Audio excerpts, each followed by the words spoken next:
Hello, everybody. Welcome to this episode of the Disc Golf Answer Man. I am Bobby Cool Daddy Slick Breeze, and welcome to another episode. With me, I have a few guys from the team ambassador, or the ambassador team from Class Discs. We get on, we talk a little bit about disc golf, a little bit about discs, a little bit about disc selection and stuff, and we just have a little fun with it.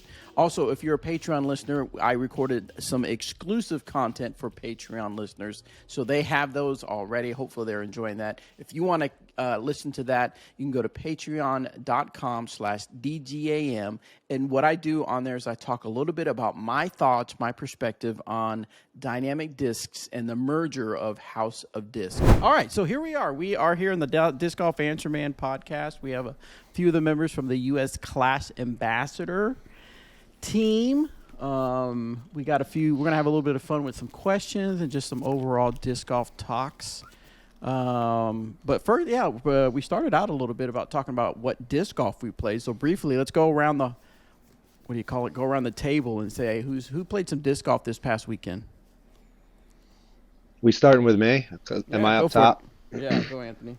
Yeah, right on. I played a tournament called Flying by the Bay in Wharton, Maryland. It was a 3-day tournament. Friday night we played Glow. Saturday we had a doubles tournament, and then on Sunday we had a 2-rounder.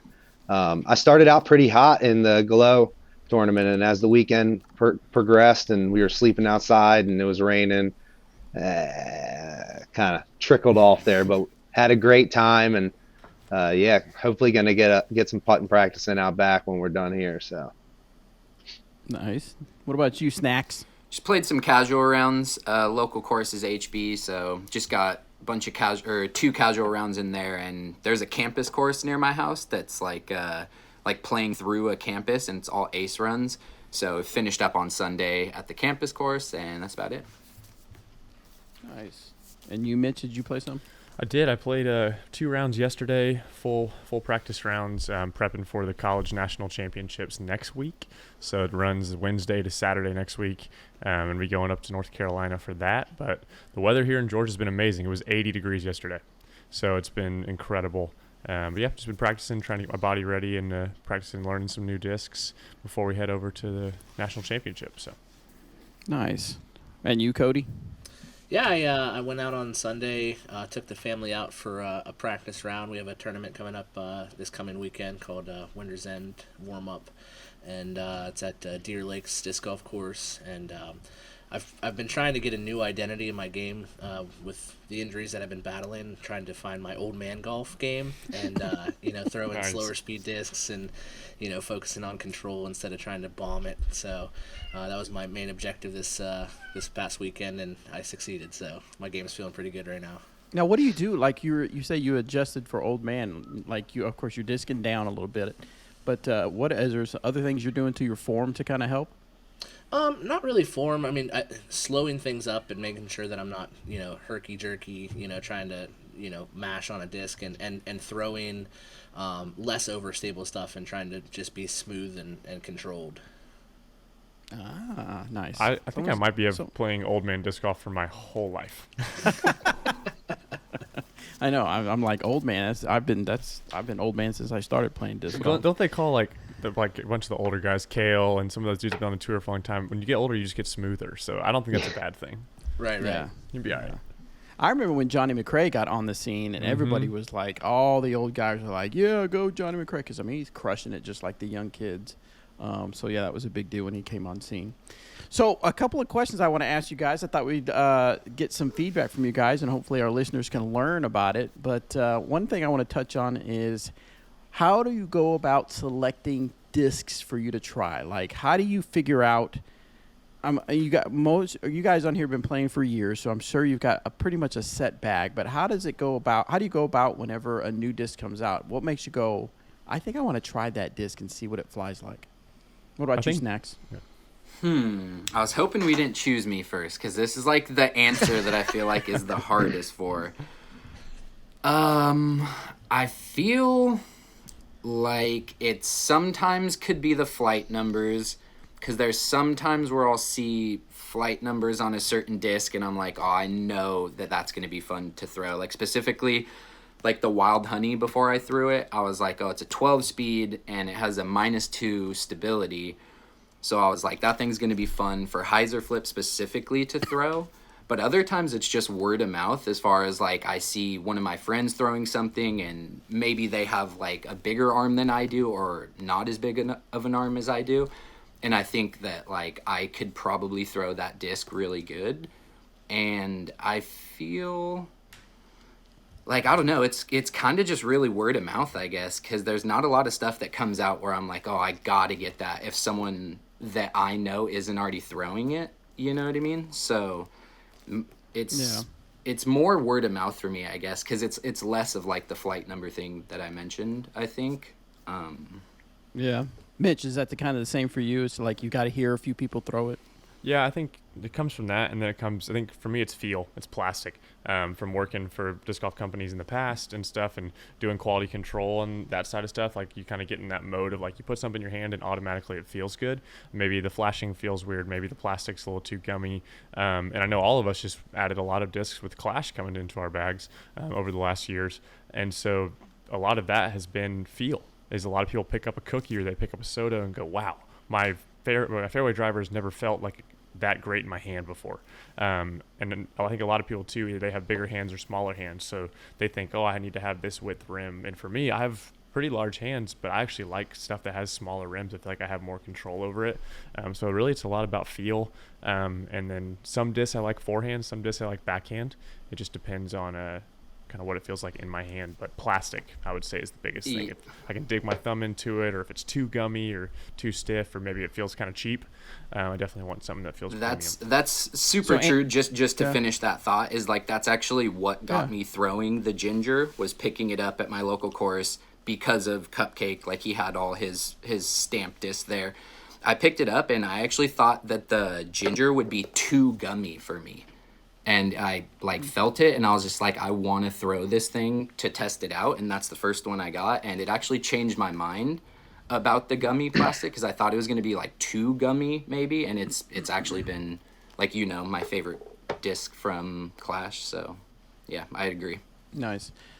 So Anthony, so let's say, all right, you've seen a few people throw some discs. You're like, okay, I'm going to try it. I bought it. How do you test it? Are you typically the kind of person that takes it to a field to see how it throws, or do you just put it in your bag and take it out for a round or two to see how it flies for you? Yeah, I'm probably just going to bag it and take it out for a round. And before the round, I'm going to try and throw it a couple times in the field just to get a couple practice reps in and see what it's kind of doing. And then I kind of base my bag on like speed and stability. So then I'll just put the disc in that kind of like slot for me. And when I get a chance that I feel like during that round, I think I can throw this based on what I just learned 20 minutes ago in 5 minutes, right? So it's like probably not the best test method, but that's how I'm taking them out there. And once I hit the line once or twice and start building some confidence with it, that's how it's going to like sneak into the bag for me. So I really, as they were talking, I was thinking, you know, when it comes to me, what do I say? And it's word of mouth first, because so much stuff comes out that I want to buy, but you know, you can't buy it all. And then feel once it gets in your hand, you know, is it biting or not? And I've been really gravitating towards that kind of like, I don't know, not stiff. I wouldn't say gummy, but I don't like super, super stiff plastic all the time. It depends. Forehand I do, right? So yeah. Now, Cody, you still do disc reviews with Brian, do you? Is he still do? Yeah. So you've thrown what, hundreds of discs? Oh yeah. For disc reviews. So how do you go about testing new discs that aren't for your reviews, but that you want to put in your bag? Right. So typically I'll go out for a casual round or a practice round, and I'll throw that new disc, you know, in the bag, and then I'll throw it on different shots: a hyzer shot, an Anheuser shot, you know, stall shots, different shots that I'm looking to, you know, see how the disc reacts, and then I'll go out for a subsequent second round and I'll throw it where that I see that disc shine more. Like if that disc is like a good hyzer flip disc, I'll throw it on holes that are specifically like hyzer flip shots, and then, you know, I'll evaluate, like, do I have a hole in my bag here? Does this fill a need? Can it replace a disc? Does it perform better than another disc? And then, you know, either weed out, you know, an older disc that's been in my bag for a while, or you know add that new disc in the bag. So Now, what does it take to kick a bag or kick a disc out of your bag? Snacks, is it like got to be a pretty darn good? I mean, because there's so many discs to choose from, and we get so comfortable with our discs that I even talking to some of the touring pros in my last traveling. They're not quite used to some of these new discs because they have access to so many discs now with the open bag. So, what does it take for a disc to literally be replaced by another So disc? I agree with Cody in the sense that like I put the disc in my bag, take it to play my casual round, and then I just throw it to what it would be replacing. So like for example, I always threw on hole 2 at my local course my Firebird.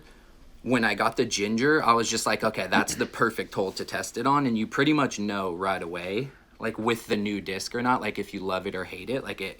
I feel like you find that out pretty quick. So I just feel like it's like the trust thing. Like you throw it on holes you're used to throwing a similar type disc on, and it's just like how much trust you have with that disc right away. Like whether it actually kicks something out of the bag, it has to be like pretty consistent through multiple rounds of testing it out like repeatedly, and then you start finding like, okay, it's doing this better than that disc was, or it's like a little more reliable at the end or whatever, you know. Yeah, so you talk about consistency, but a lot of times we like the way a disc throws, but we like the way it throws once it's beat in. And I know a lot of people will have the same disc in different stages of beat in. Are you guys like that? Do you guys carry a lot of different molds, or do you have the same molds in different stages of being beat in? For sure. Yeah, I have like 3 different destroyers in the bag right now that are all just ones that I've trusted for so long, that are all different stabilities. Like this one's super flippy, but this one is insanely overstable, and like I have aces with this disc 3 different times, so it's just something that is that reliable. Like even if I found something in the lineup that was very similar, like with an ace one that you have so much trust with, it's going to be hard to kick something else out of the bag. Like I'll even put other discs like it in the bag and leave this one there just because it's kind of that like good energy, you know what I mean? Something you can always go to. Does anybody else have multiple or have the same mold but in different stages of beat in? I usually carry more than one of each for the most part, especially drivers. Over on the Clash Disc community page and stuff, people usually get upset at me that I bought all the prototype honeys. I'm one of them. And actually, yes, Still can't get one. Me about it. Yeah, everyone raises their hands. So I have I guess six of them, I guess, at this point, and I have 3 of them I haven't thrown yet, but I actually put a new one in the bag. So I kind of just have a disc I rely on. I buy a good amount of them, and it was the same. I used to throw Raiders, and I probably had 15 Raiders. That was like, I find a stamp that I like, find a run that I like, and I'll buy a couple of them just so I can kind of remove that fear of, oh, I want to throw over water. Oh, I don't want to throw that shot just because I might lose that disc. So for me, it was like, I just want to make sure I'm not really worried about losing it. Therefore, I haven't had any of that beat in. But what's weird is actually most of my approach discs I'll keep for a very long time. I had a slammer that I had in the bag for a long time where it literally wasn't even a circle anymore. I have a Nico Anvil that was like his hybrid baseline anvil that is still one of the most overstable approach discs I've ever thrown. That's been in my bag 4 years since when he first came to Westside. So it's been a while, but yeah, just keeping different stages of wear, and you build that trust. But it's harder to trust some discs as they beat in. Where you were saying destroyers, you could keep them for a very, very long time and they're going to hold on, but then some of them beat in and it's like, this is untrustable. So this would be a good question here because I saw this on the Disc Golf Pro Tour when they did their little question and answer of the touring pros, but what's the oldest disc that you have? Own or currently bag? Let's say currently bag. Currently bagging. I have a 2012 Latitude 64 Gold Line Fuse. It was like one of the first runs, and it's so money. It's so understable. I can throw it on a hyzer, know it's going to turn over. It shaped lines like you'd never believe with it. For me, I've showed you guys this one before. The 11X Climo T-Bird is the one that I hit that $1,500 ace with left-handed. So this one, I don't even throw it that much because I'm like So afraid sick. of it hitting a tree and breaking, but it's just in the bag for the good vibes. I don't think it'll ever actually leave the bag. Okay, I gotta hear the story of the $1,500 left-handed ace. So Tell this me about disc, that. I sent you guys it in the chat, but one day I was at my local course, and this lady walked up with a box full of discs, and it had a note on it that said that her husband Tom had just passed away. She brought all his discs there, and she just left a note saying, take one and bag it and throw it for Tom. First thing I saw was the 11X sticking out, so I grabbed it, I bagged it, threw it a bunch, and then after I hurt my right arm, I taught myself to play lefty because I was just like, dude, I would rather throw bad lefty than not play at all while rehabbing my right arm. So dude, I got pretty good throwing lefty, and one day I was at a doubles tournament, and there's a $1,500 ace pot, and with like 2 holes left, threw this thing, and it just hit the chain, stuck in the basket, and it's probably like my So coolest sick. moment in disc golf, Love and it. that's why it'll never leave the bag. It always sits Amazing. in that little That's go-to spot. That's cool. Anybody else have an older disc? I've got an R Pro Rhino that's kind of not a circle anymore that I've been bagging for quite a few years now.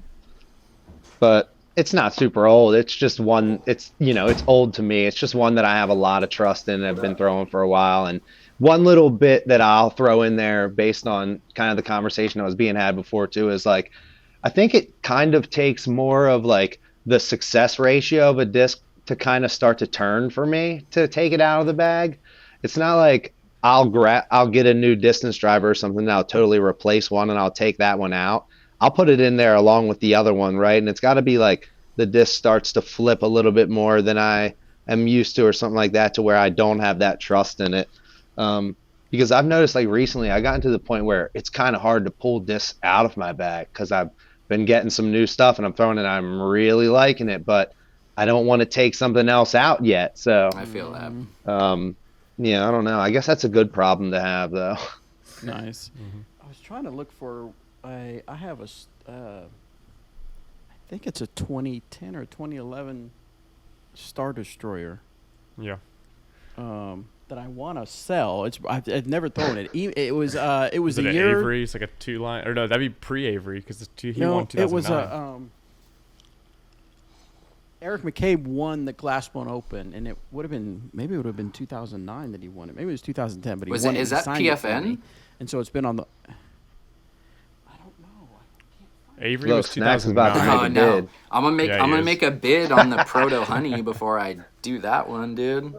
Right on, right on. I'll Yeah. see if I can find it to show you guys while Yeah. we're talking about something. I was else. able to So- get a hold of one. I Aha. had to buy it Everybody on. loves those I had to buy it on bunnies, eBay I offered though. a kid $60 for Hey, one thanks, yesterday. thanks for Saw him randomly. $60? He I was paid $35. randomly at the park, and I walked up, and he was playing the hole in front of me. He had it sitting on the top of his bag, and I was like, dude, no way. He was throwing a couple other things too, like a soda and stuff. But I was like, what would it take? And nah, he wasn't budging, and I wasn't gonna go over 60. So I was like, okay. Yeah. What is the most expensive disc that you guys have? Let me add into the oldest because I have one. Oh, that- okay, that yeah, is go before over. that. I have a 2005 DGA Squall. That is at the time was premium plastic. Is kind of a baseliney rubber gummy kind of looking thing, and I found it. I was helping a buddy move, and I was helping him move 2013, so it had been in his closet since 05. Dang. And I How was old like, were you in 05? 05, I was in 4th grade.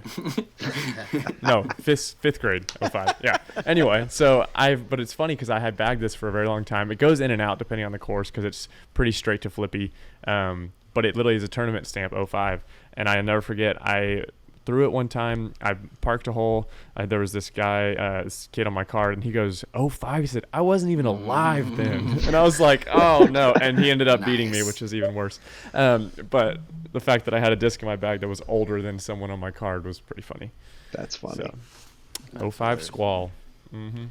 Who else? Anybody else got some old stuff? Oh, I don't know. I started out like the first disc that I was ever throwing was PFN Leopard, so like that was pretty old, and I bagged that for the longest time. But I took it out because I got scared to lose it, just like sentimental value attached to it. One disc that I still bag is a first run Mystere, and I bought a second one to have a backup of it, and it's really funny because it comes in this bag with Paul Macbeth throwing on the end of a Dude. thing. So like this, I don't know, it's not super old, I guess, but I'm super sentimental. I'm like really too. nerdy about stuff, and if it's just something that I like a lot, then like that's more important than monetary value to me. So I don't really have any super expensive discs, I don't think. I spent like I think the most expensive was there was a fundraiser for my disc golf community, and there was a there's like a commemorative Albatross Ace that was signed by Nico that I bought for like $65 or something. And I was like, damn, I can't believe I'm about to spend 65. But it's cool, you know, it's a wall hanger for sure, and added to the collection of autographs. But yeah, I don't know. It's hard for me to spend that much money on a disc because I Cody, just what want do to you throw got, 'em. bro? You look like you got a Yeah, that's my museum mentality. behind you. You probably got some old stuff. Yeah. I know, right? Right up top of them, yeah. Yeah, so those are most of those are from tournaments that I've run. I'm a big guy about getting cool stamps for tournaments that I run. So, you know, I work with local artists and things like that to come up with some cool stamps, and so that's really the only collectible thing that I really have. I'm not big on like, you know, buying like old expensive, you know, rare discs or anything like that. You know, it's not really my ballpark, but I like collecting cool art and things like that. So one time I was playing an event in Pawhuska, and they were doing a I know raffle. where? I'm This sorry. guy had a What city is Pawhuska? this? Pawhuska, Pawhuska. Oklahoma. That sounds That Midwest sounded like as all It sounds like that's it about would as be. Oklahoma as you can get.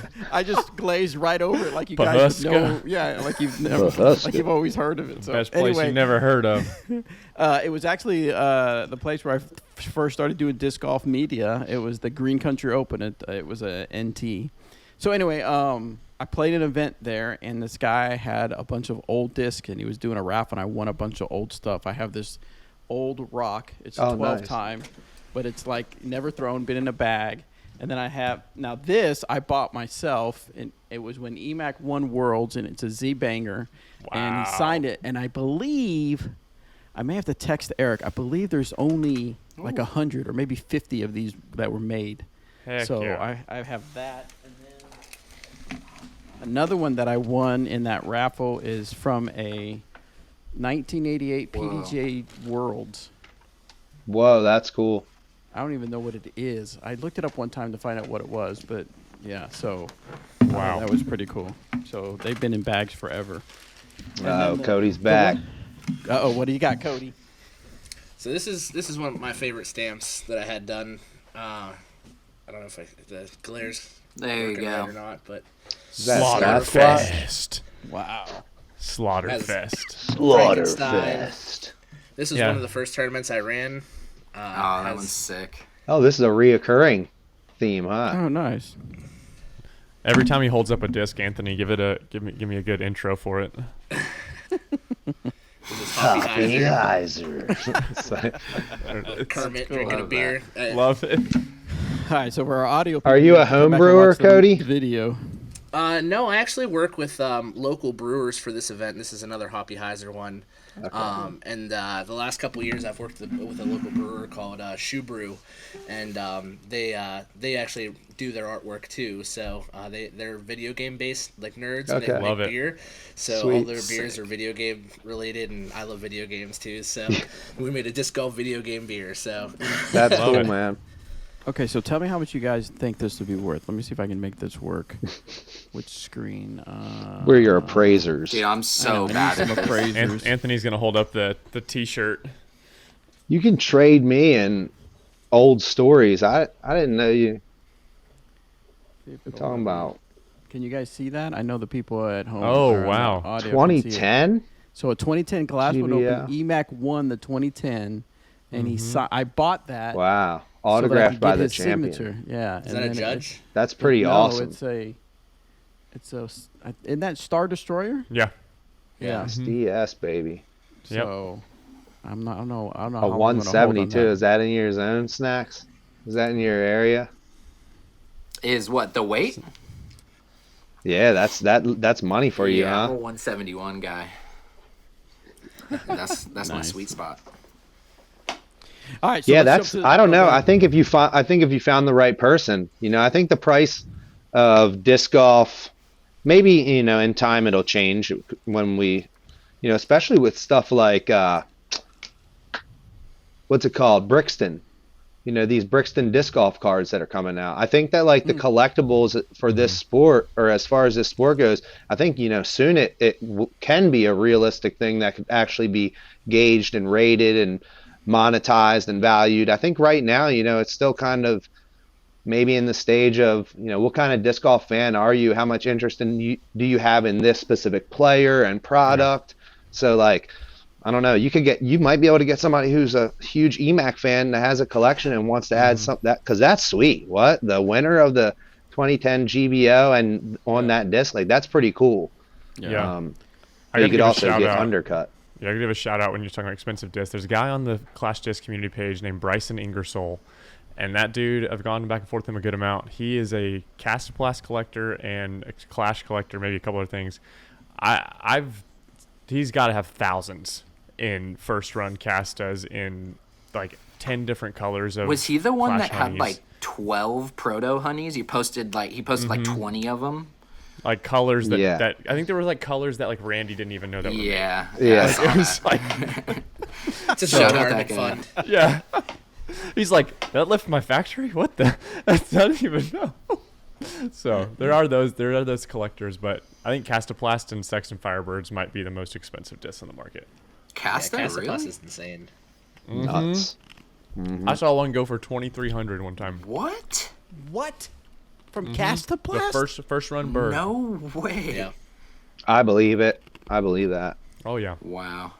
It's almost like Dead Stock Supreme. Like it's like that crazy streetwear, or even like if you ever seen like Arc'teryx does this like law enforcement branch of like clothing, and just because Arc'teryx, because of the name, because of the brand, the stuff sells for crazy amounts of money. And if there's anything distinctive about that first run where you can show that off, and people love that. Wow. It's so elitist. Okay, so something I wanted to kind of pick y'all's brain about is, when we first start a journey, like a disc golf journey, sometimes people either tell us out of trying to pull a prank on you or just out of misinformation. What's like a myth that you heard at your beginning of your disc golf career that you found out later that wasn't true? The faster Like the a- disc, the farther. Or the, That's the main one. Yeah. The faster the disc, the farther it goes. Yeah. Everybody always thinks they need to I've go definitely- get the fastest disc because they think they're going to be able to throw it 1,000,000 miles, and then they get to the course and it goes 100 feet. You're like, oh. Yeah. Yeah, I remember a guy, I can't remember who it was, but he would throw high-speed drivers, and he would put so much, he would throw them at such a crazy angle to make it do anything. And I'd be like, dude, why are you doing that? And he's like, that's how I get my distance. I'm like, dude, if you just disc down like 5 speeds, I think you'll be fine. So, yeah, it's crazy what people do. I always hear Nate Doss say this, and I always thought it was so true that, you let the disc do the work, right? Yeah. You can't manipulate. I mean, sure, you can put a little Annie or a little bit of hyzer on it to kind of do some shape, shape your shots and stuff like that. But if you're constantly doing stuff to make your disc do something that it's not really intended to do, then you need to rethink what you're doing. So, but yeah, any other myths that you guys have heard about disc It's- golf? A myth that I I, was gonna heard. s- Go ahead. Oh, you go. I was gonna say I don't know. How about you, Anthony? You go. I was gonna say I don't know that I've heard that I can think of like any real myths. I think that the one Cody mentioned is pretty good, but I just definitely notice a lot of people giving bad advice in general. So I mean, the one thing I would say is kind of like, I don't think there's anything wrong with sort of just like playing your own game, like focusing on other people's form tips, unsolicited form tips and stuff sometimes are just going to like get in certain people's, especially newer players. So I don't know. I think like when you're first getting going and everybody's got a whole lot of advice for you, just do what feels right. kind of like do what feels right to you at that time to get the journey started, sort of. Yeah, and that's changed so much over the years. I mean, you think of, I mean, I know I would probably say what Cody, me, and Bobby have played the longest and like when I first started playing, the only people that were making content of how to throw a disc was like Shoestrick, and then like the old Big Germ Discraft videos, and like then Danny Lindahl started making videos 2014 or so, maybe around there.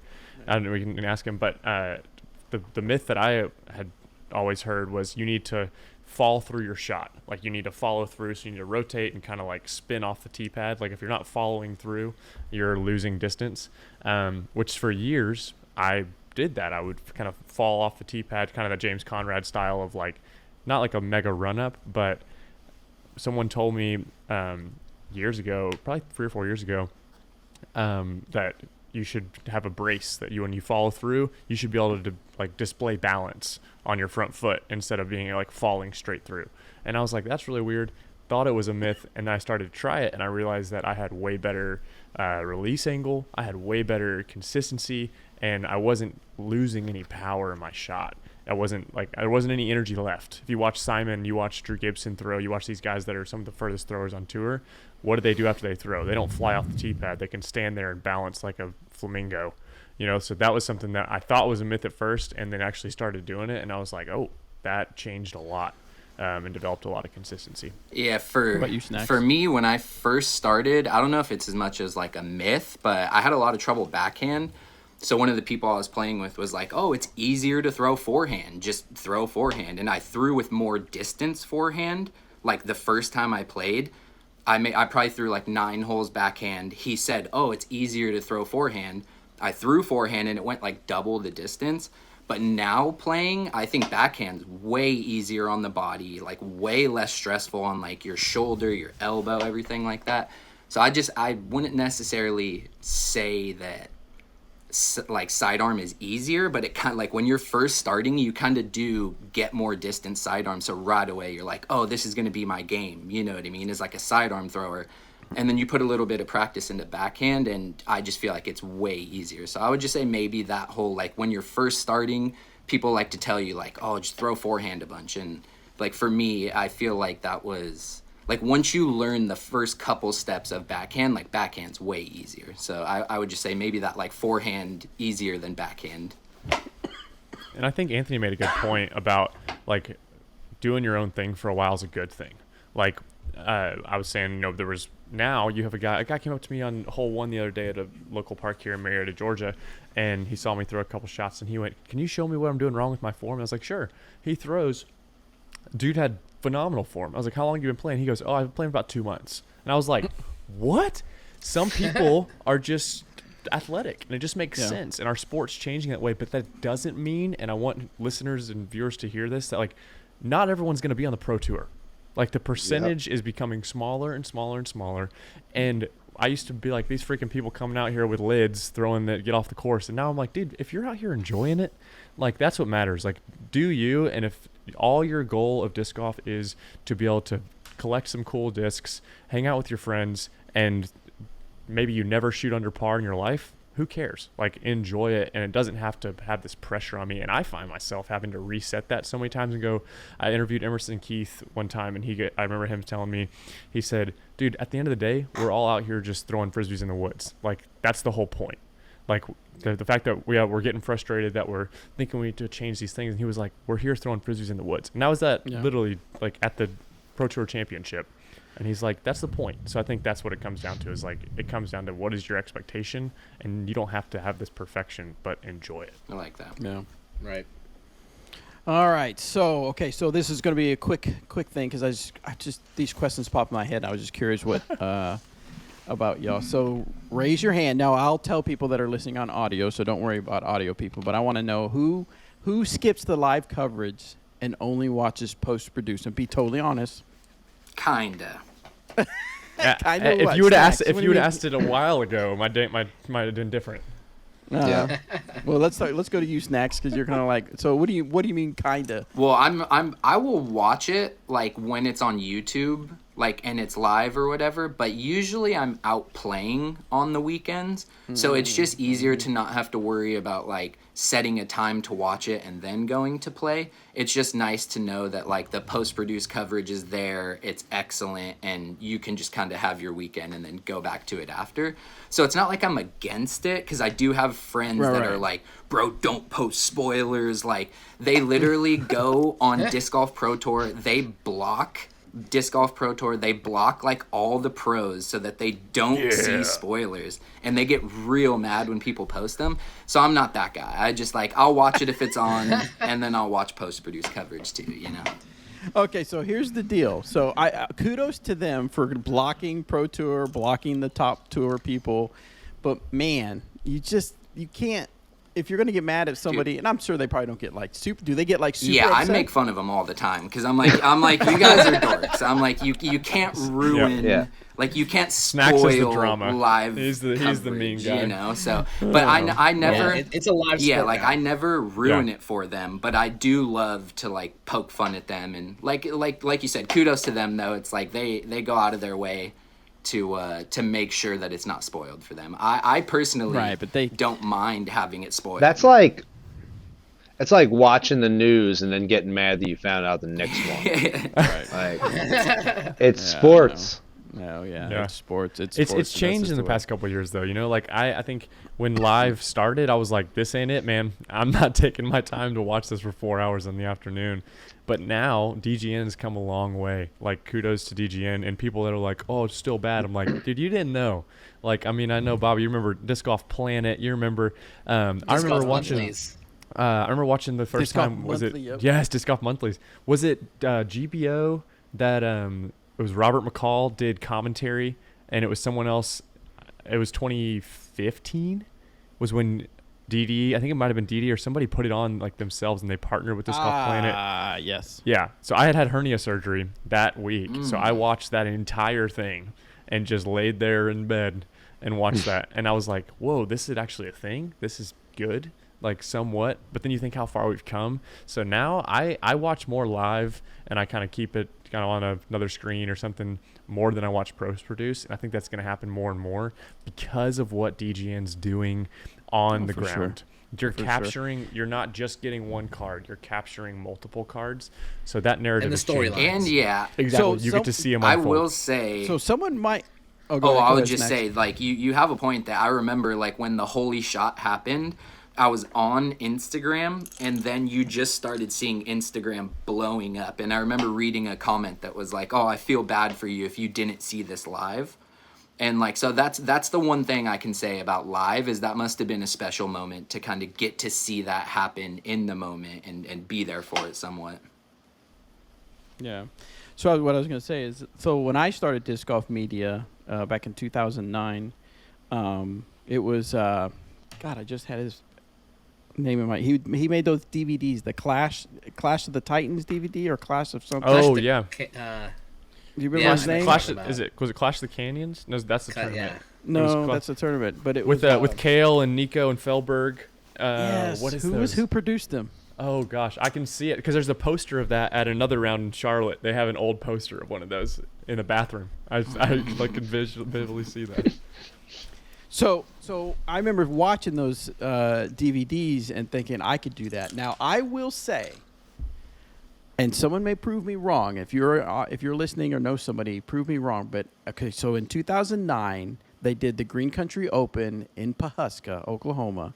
Pawhuska. It was a national tournament. It was the guy that got me started in disc golf media. I did the website. I did some commercials for him and PDGA. But I had at the time I had an Expedition, and I had my a desktop computer in the back of the Expedition with a huge 200-foot extension cord, 200-foot Ethernet cable connected to his router, and I went live with disc golf on two holes 17 and 18, and we had I think 200 people watching, and there was a guy from Australia, and he said, "I can't believe I'm watching live disc golf." And I thought, this is it. This is what You're I'm a going to pioneer. do disc golf media. That's so You went tight. international immediately Yes. from Pawhuska to Australia. That's right. There may be somebody else that has record of doing live disc golf before that, but I personally believe that's the first time it was live disc golf at a tournament. It was certainly a national You're a tournament. pioneer, Bobby. For the 2009 Trinidad Open. Yeah, so that was amazing. I remember That's so meeting cool, John man. Dusler and Brian Graham, and we had a little live camera in the clubhouse, and people were waving hi and stuff like that in the Nice. clubhouse. It was really cool. So, Love it. but how did we get into that? Oh, we were talking about coverage, about as far as watching cover. I will. Down the rabbit hole. I know, yeah. Reminds me of my nights watching TikTok. I don't know where I end up or who I'm, whatever. We're actually So, there right now. Yeah. This is all I, TikTok. I watch a little bit of live coverage, a lot more than I used to, for the same reason you guys mentioned, is that it has come a long way, and I've always rooted for them because I was part of the Disc Golf Planet way back in the day. I remember them having a huge satellite out at the Memorial trying to do disc golf coverage and had so many issues and stuff like that. And but it was just like we knew the sport needed it. It had to happen. And just like right now, it's much better than it used to be. But, man, wait till another 2-3 years as it grows and grows. It's going to be on par with golf, where you're going to see multiple cameras out there, multiple coverage of multiple players at different times.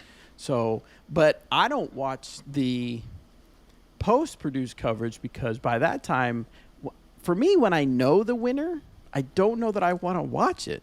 I don't know why. I mean, it is fun to watch. Now, if I know the course, I'll watch it because it's kind of cool to watch people play the course that I've Right. played before and know the course. But if it's a course I've never been to, I don't know why. I'd rather have watched it live to be part of the action and not know the winner. So that's kind of my thoughts on it. I think it depends on who's on the cards too. I find myself sometimes I want to study, someone's game, similar to an actor or an actress saying, I want to watch everything that this actor did so I can emulate them or whatever. And so I did that for a lot of years. I'd go, I want to only watch Dave Feldberg play because I want to see this. Or there are certain people I'll still go back and watch coverage, but when it comes to week in, week out, it's leaning more and more towards live. Just is. Well, it's some. Yeah. Yeah, I'd Oh, agree go ahead, with that. Go ahead, Cody. Yeah, I was going to say, I agree with that. I'll do my best to watch live as long as I don't have a tournament or something going on where I need to go play disc golf myself. And then, if I have to, then I'll watch the post-produced and, probably only watch like the third round. I probably won't watch the first 2 rounds. Yeah, see, it's like I'm a huge Calvin fan. Like sometimes it's nice when Calvin won the day before, like he won the tournament, and then you're just going to get to watch him shred around. Like there's no like hoping like, oh, I hope he gets this one.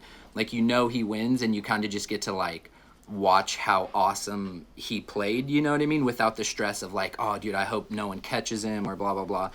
So there's a little bit of both, you know what I mean? Like sometimes if I am not a huge fan of the person that won, like I'll kind of just skip the third day of coverage because I'm just like, you know what I mean? Like I know he wins it, and like no need to really watch, Yeah. You'll watch a lot this year because Calvin's about to win multiple. Dude, I This know. is- That boy yeah. going. This is That the boy year. is This is the year that to boy going. he's getting through that final round. He's on fire for sure. Okay, so next topic I want to talk about that I thought might be interesting to learn. What disc golf related apps do you have on your phone? Did we talk about? No, we Disc didn't. Golf Valley, woo woo. Disc Golf Valley. Hey, That's yeah. cool. Disc Golf Valley. Got I mean, UDisc. UDisc, of course. Mhm. Got Everybody DGN. knows A new one for me is Heiser Base. It's disc golf fantasy. So basically, you do a draft of a team, and you can either set it up weekly or for the whole season. I think the guy that runs the league can choose how many people you can draft, and it's usually like 8 to 10 players that you're drafting. So if you have like an 8-player league, you're drafting like 64 players or something wow. like that.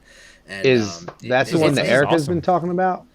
I'm not sure, but There's a couple of them I coming out. I know it's in its infancy, and I know they're still working out some kinks and stuff like Yeah. that. But so far it's been solid, anytime I can throw a couple bucks on something and get more rooted interest, I'm always willing to do that. So do you put money on it, or is it just you buy the app? No, so the app's free to download, Okay. and then the way that I structured the league that I set up, so I have 8 players in the league, and each player put in $25, and there's 25 weeks, so so a portion of that entry fees goes towards weekly payout, and then Yeah. the final, so $5 goes towards the That's weekly cool. payout, and then $3 goes towards the pot at the end. So Nice. you can win $150 for winning the whole thing, but you can win $8 a week if you win that week. Do you do so. any of like the actual betting? Sick. Because I've seen a couple people lately posting like actual like disc golf betting. I haven't got into that yet. Yeah, me neither. So, speaking of that, did you guys catch Jeremy Rusko's interview on, I think it was the Upshot, Yeah, it was good. where he talked about the merger that happened? And Jeremy Rusko kept alluding and joking about betting coming to disc golf. And I know happen. Jeremy. I know how he talks and operates. I used to help him when he would do interviews. The fact that he touched base on that a few times means something is happening. Something is in the works, and they're probably going to put something out. Now, whether they put it under a DD or they put it under the House of Discs, I would imagine he's working on some sort of way to allow for people to make bets on disc golf, which is crazy. Sign me up. Yeah, the last one, I so- don't know if it's disc golf specifically related or if it's a golf app, but I have Ace Trace as well for like tracing the flights of the disc on Yep. like some of your videos, because for people that don't play disc golf, they have zero idea of where to actually look on your screen where the disc is going. Like any one of you guys, like when someone throws a shot, like you kind of know like where it's gonna go, like your eyes know where to follow it. Right. But I've had people that don't play respond to stories that I've posted with the Ace Trace on it, like the follow flight, and they're like, "Oh, that's super cool. Like that's a really cool app." So yeah, I have Ace Trace for sure. Is that hard is to that- do? Is that hard to set Very up and do? easy, super easy. Really? Is it a free app or is it paid? pay to It's play? free, Both. and I think they give you like 7 or 10 videos or something like that, and then you Yeah. have to pay. It's only It's like it's like $30 for the it was, year. it or was like something. It's nothing. $6.99 or like $12.99 or something. If you put out a Maybe I decent bought it amount for- of content, it's worth it. it's worth it for Oh, sure. for sure. Yeah. Yeah. Yeah. Yeah, and then you reply to those people in the stories like, you should have seen that just color line through the air in real time. That was actually a screamer. Yeah, I'd use an app for this. This literally happened as I threw it. That's how good I throw. Yeah, I like the video of the guy like lining up his shot and they ace trace the whole Oh, thing. yeah, so so it's the just a bunch screen of- is a a bunch of giant scribbles. scribble before he ever releases it. Yeah. Love that. Yeah, that was hilarious. Yeah. My favorite are the ace trace where people doink and they hit the basket and it kind of rolls away from the basket and you're Yeah. seeing the line of it. So that's happened. pretty cool. Pain. Any others? Obviously, we need to mention UDisc. I know I have it on my app for scoring or watching the scores or keeping up with live Yeah. scoring. So I know the guys at UDisc and they do a fantastic job, and they've come a long way. When it was just two guys trying to put it together, now they've got a team of people working on it. So that's really awesome. But any other disc golf Disc Golf apps? Network. Disc Golf Yeah, Network, yes. PGA. Gotta watch, yeah. And Watch there's on the a go. PDGA Live app now for scorekeeping and I tournaments. haven't tried that Really? yet. Is it any good? I mean, it's pretty much just like when we used to log on to the website. Okay, yeah. Yeah. Pre UDisc, PDGA had that app that was like it was pretty much UDisc in like its infancy, but it was a PDGA app, and you could do scoring, and it would give you, to an extent, like a live. Even if you played a casual round, it was done through PDGA's API in some way, where it would actually tell you like what your rating would have been. Oh, that's that sick. kind of thing. This is a long time ago. This Huh. is before UDisc. This is probably 2012-ish, 2011, 2012. I don't think it exists anymore. The Disc one Golf thing, Course Review had an app like that as well. Yeah, it Ah, was yeah. similar. They did. the one thing that I would really love to see brought to UDisc, and I know I've talked about it with a couple friends before, and I actually just got like a notification today that said so and so added you as a friend, but like nowhere can I look at my friends.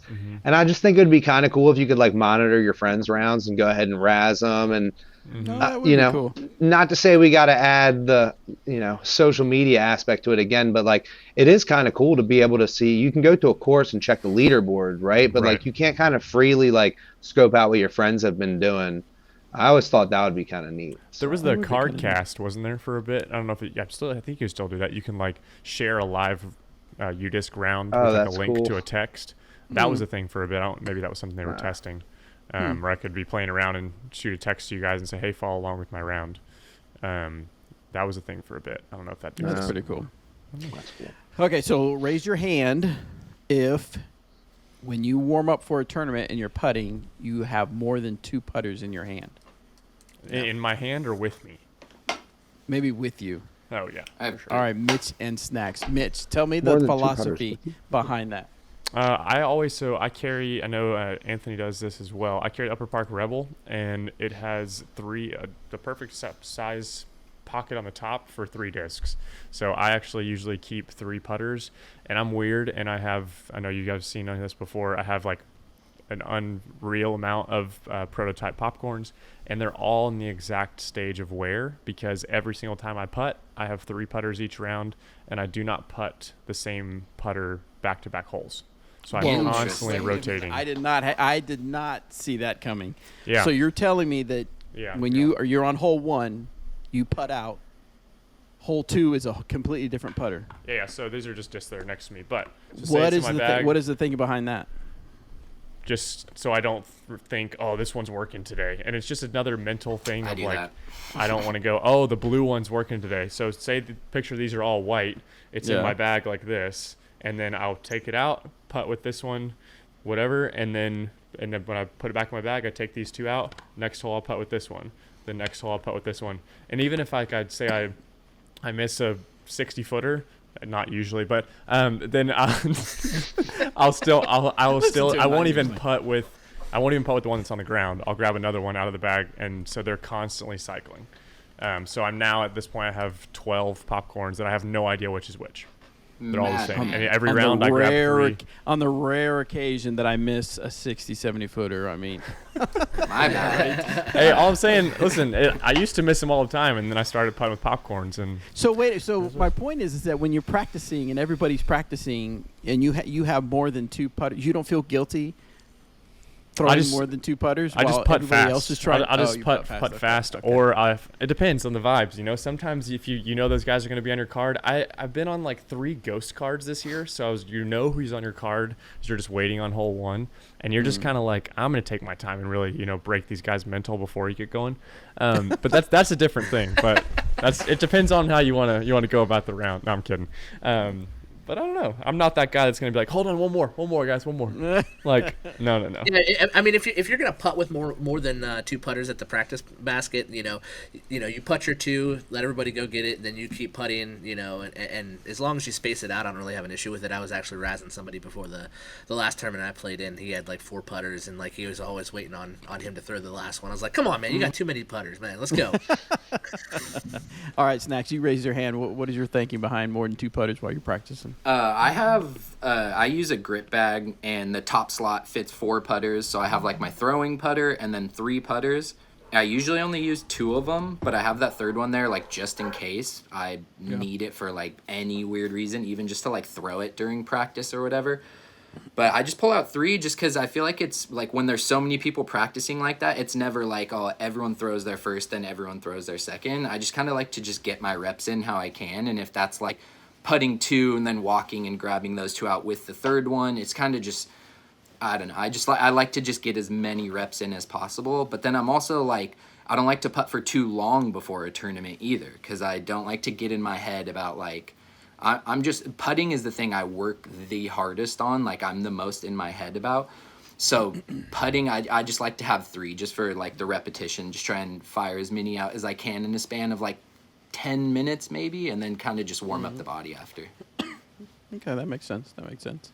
All right. Well, I think that's all the time we have for this particular episode. I appreciate you guys jumping on and talking a little bit of disc golf. I had a great time.